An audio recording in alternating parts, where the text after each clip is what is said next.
Hey, salut à tous et bienvenue dans ce nouveau Je t'informe. Il y en a pas mal pour l'instant puisque comme on est confiné, je suis seul à avoir le matériel pour tourner et en plus de cela, c'est le moment idéal pour vous informer de toutes les possibilités que vous avez de jouer en étant confiné. Une fois n'est pas coutume, nous n'allons pas vraiment vous parler de jeux de société, mais plutôt d'applications mobiles. Mais attendez, avant de quitter la vidéo, je ne vous parlerai bien sûr pas de toutes les applications mobiles classiques, mais bien sûr d'applications de jeux de société. On reste donc parfaitement dans le jeu de société, à savoir que les règles du jeu sont 100% identiques, si ce n'est que le jeu a été un petit peu adapté sous forme numérique pour que vous puissiez y jouer sur votre téléphone. Mais on y revient un peu plus tard. Comme je vous l'ai dit, on continue d'essayer de vous aider à trouver des alternatives pour passer le temps durant ce confinement en jouant. C'était également le but de notre dernière vidéo sur le print and play que vous pouvez retrouver ici au-dessus de ma tête. Et voilà, si vous ne l'avez pas encore vu, je vous recommande d'aller la voir. Comme lors de cette dernière vidéo, mettez-nous un pouce bleu, un petit commentaire. Par exemple, quelles sont les applications de jeux de société que vous avez sur votre smartphone. Non seulement ça nous intéresse, mais ça nous aide également à mieux être référencés et à aider un maximum de personnes à les informer sur les applications mobiles de jeux de société. Et abonnez-vous à notre chaîne YouTube si ce n'est pas encore fait, ça nous fait également très plaisir. Bien, revenons à nos apps. Les applications mobiles sont un moyen pour les joueurs de continuer à jouer à leur jeu préféré n'importe quand avec n'importe qui.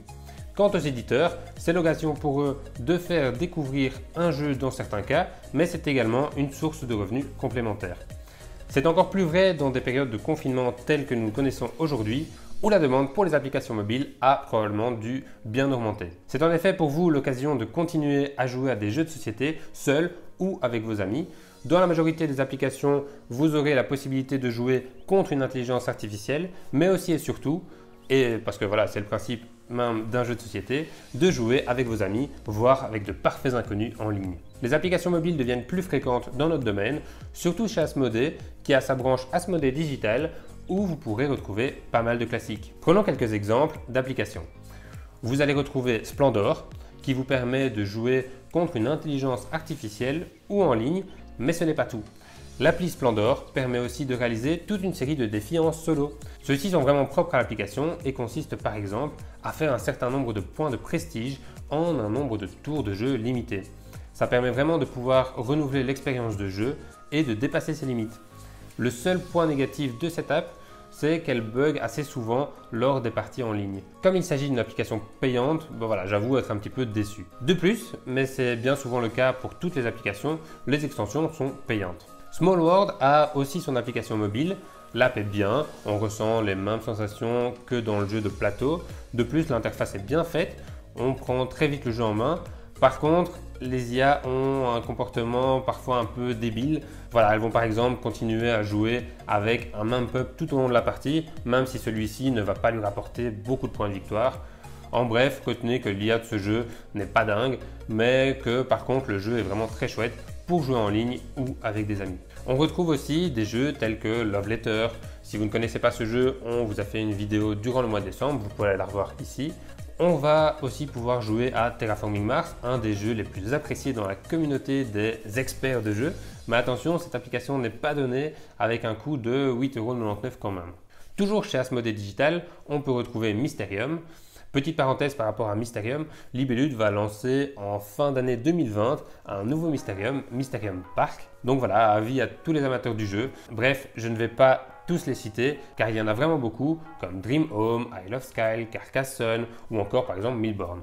D'autres éditeurs se sont aussi lancés dans le digital comme Repos Productions qui propose quelques jeux. Le plus gros classique est sans doute Seven Wonders.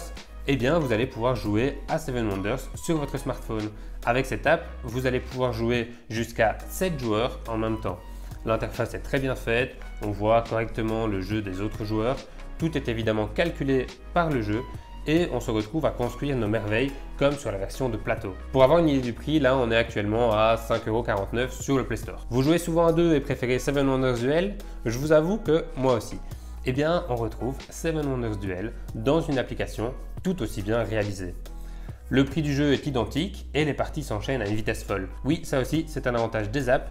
Il n'y a pas de temps de mise en place du jeu, tout se gère instantanément, donc le temps d'une partie est pratiquement réduit de moitié. Contrairement à d'autres apps, l'IA de Seven Wonders Duel est assez balèze et gagne environ une fois sur deux contre nous, ce qui est tout de même pas mal pour une IA. Donc franchement, voilà, un très bon point pour cette app. J'en passe bien évidemment, sinon la vidéo n'aurait pas de sens si je vous listais toutes les applications disponibles. De mon côté, je pense que ce secteur a tendance à se développer et que les éditeurs vont y mettre de plus en plus de jeux sous forme d'applications mobiles, que ce soit donc sous forme d'app payante ou pourquoi pas des apps en freemium où vous allez pouvoir jouer au jeu mais où vous allez devoir payer pour avoir accès à certaines fonctionnalités. D'ailleurs, pas mal de Kickstarter proposent une version du jeu sous forme d'application dans des stretch goals. Si la campagne cartonne, typiquement en général, on est plutôt un stretch goal au niveau du million, au niveau du financement. Finalement, je vais encore vous parler de deux applications car celles-ci ont été momentanément rendues gratuites par les éditeurs pour vous aider à passer le temps durant le confinement. Il s'agissait des Aventuriers du Rail, mon premier voyage, offert par Asmodée Digital, et de Tokaido, offert par Funforge. J'ai testé ce dernier sans n'avoir jamais joué au jeu physique et j'ai plutôt bien aimé.